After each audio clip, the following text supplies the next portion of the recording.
হুইলের মধ্যে বড়সড় কিছু একটা লেগেছে। তো চলুন দেখা যাক সেটা কি। হ্যাঁ, আমরা দেখতে পাচ্ছি যে এখানে একটা বড়সড় রূপসা মাছ, যার ওয়েট মোটামুটি 4.5 কিলো থেকে 5 কিলো হবে। তো এটাকে আমি পাহাড়ে তোলার চেষ্টা করব।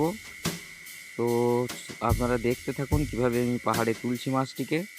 হ্যাঁ হ্যাঁ হ্যাঁ, একটা মাছ লেগেছে, রূপসাই মাছ, কিন্তু সেটা আমি তোলার চেষ্টা করছি। হ্যাঁ, তুলে নিলাম এবং মাছটিকে আমি আবার পুনরায় জলের মধ্যে ছেড়ে দেবো, অর্থাৎ রিলিজ করে দেবো, কারণ মাছটি যাতে আবার তার থেকেও দ্বিগুণ হয়, দ্বিগুণ আকার ধারণ করে, তার জন্য মাছটিকে আমি কি করব, আবার পুনরায় জলের মধ্যে ছেড়ে দেবো। তো দেখলেন আপনারা কি সুন্দর একটা রূপসা মাছ। ধন্যবাদ, এভাবেই দেখতে থাকুন।